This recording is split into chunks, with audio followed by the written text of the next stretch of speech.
Thought recently that God knows what we need.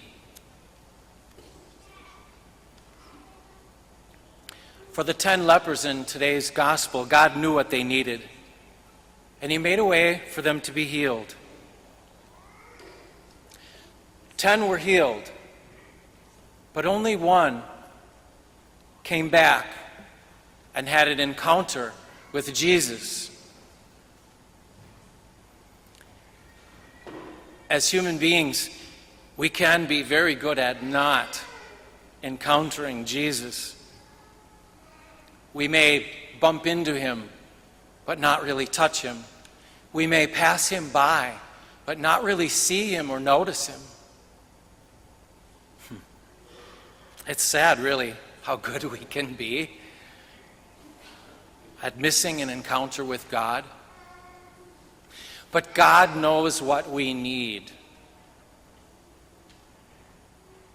In our first reading, we heard the end of the story of Naaman the Syrian. God knew what he needed, and He actually went to great lengths to make sure that he had an opportunity to get it. What we didn't hear about Naaman this morning is that God sent him a messenger, a little Jewish girl, a little Jewish slave who ended up in his household. She told his wife, if the master would but go to Israel and see the prophet, he will be healed from his leprosy. And so Naaman went. Now, I'm not sure I quite get the rest of this next piece of the story, but Naaman, when he went to Israel, he went to visit the king, and somehow the king thought that Naaman was actually coming to wage war. I don't get that, but in all this confusion, Naaman almost missed it. He almost missed it. Eventually, he did find the prophet Elisha. But when he got to his house, Elisha did not come down to see him. Now, Naaman was a general in the Syrian army, high command. There are certain things that are expected when you meet someone like that. And this is not what he had expected. Elisha sent a message down that he should go and plunge himself in the River Jordan 7 times and he would be healed. But this was not what Naaman has expected. And he went away angry. He almost missed it. But on the journey back to Syria, his servant that was traveling with him brought him to his senses. He said, Master, if the prophet would have asked you to do something great, climb a mountain or go on some great and perilous quest, you would have done it. But he asked you to do something simple.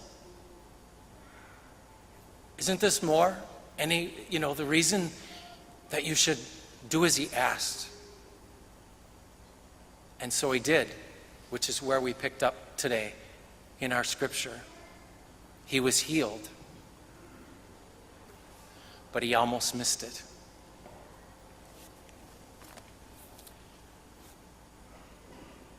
I have been like Naaman.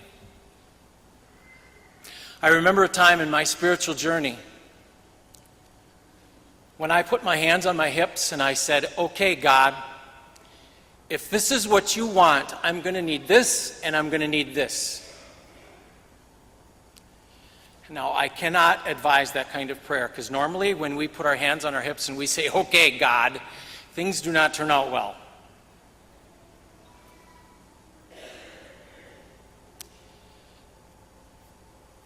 But God knew what I needed. And on that day when I prayed that prayer, I knew what I needed too. And it's funny, I look back on that time and I look at those things that I told God I needed. He had been working on those things for years before I prayed that prayer. And up until that time, I had missed it. In a moment, we are going to be encountering Jesus, body, blood, soul, and divinity, under the appearance of bread and wine. And I pray that we don't miss him.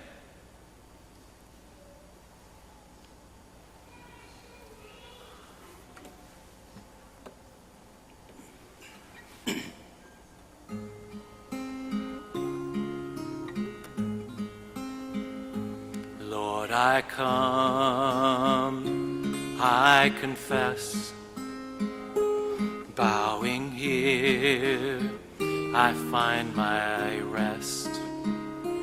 Without you, I fall apart.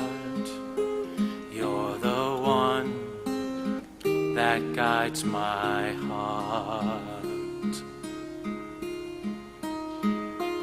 Lord, I need you, oh, I need you.